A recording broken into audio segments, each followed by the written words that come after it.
او د ژبې په حواله باندې ذکر وشو چې ژبه څه ته وایي. د ژبې په قسمونو باندې اوس خبره کوو. نو د ژبې زموږ سره بنیادي 4 غټ قسمونه دي چې په هغې کې اولنې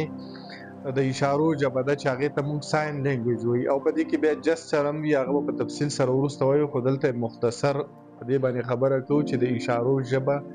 زموږ سره په عام ژوند کې هم په مختلفو ځایونو کې، لکه مثلا د ټریفک پولیس چې کومې اشارې استعمالوي، په لوبو په میدانونو کې شانپایان کومې اشارې استعمالوي، عام یو انسان چې د بل انسان نه لري په محدوده سطح باندې هغه مختلفې اشارې کوي چې هغه خپل پیغام د هغې په ذریعه باندې رسي. د دې نه علاوه چې کوم چاړاګان دي زموږ سره، هغه د لاسونو یا د وجود د نورو اندامونو په ذریعه باندې چې کوم حرکتونه کیږي، د هغې په وجه باندې هغه یو انسان بل انسان ته خپل پیغام رسوي. په هغې کې زموږ سره بیا د ساین لینګویج یا د اشارو د ژبې 2 غټ قسمونه دي چې یو موږ ته پرایمري ساین لینګویج چې هغه بنیادي طور لکه څنګه چې د چاړاګانو ټول په ټوله چې هغوی خپل خیالات احساسات د یو بل سره شریکوي، نو د هغوی هغه بنیادي ژبه همدغه ساین لینګویج وي چې د هغه مختلفې اشارې مختلف حرکتونه چې دي هغوی په هغې باندې پوهیږي. بیا په دنیا کې د مختلفو قومونو د مختلفو خلکو خپلې اشارې خپل حرکتونه د لاسونو یا د نورو اندامونو په هغې په ذریعه باندې هغوی یو بل باندې پوهیږي. بله د اشارو هغه ژبه چې هغه ته متبادل وایي،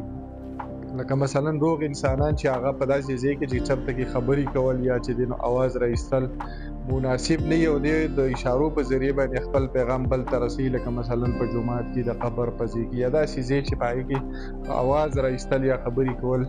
مناسب نه ګڼل کېږي. په هغه صورت کې چې کومې اشارې کېږي دغه زموږ سره د ژبې په ذریعه باندې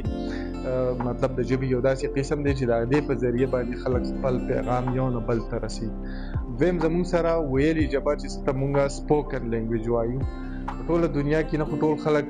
تعلیم یافته دي چې هغوی د علامتونو یا د تحریر په ذریعه باندې یو خپل پیغام یا خپل احساسات جذبات بل ته ورسوي، او نه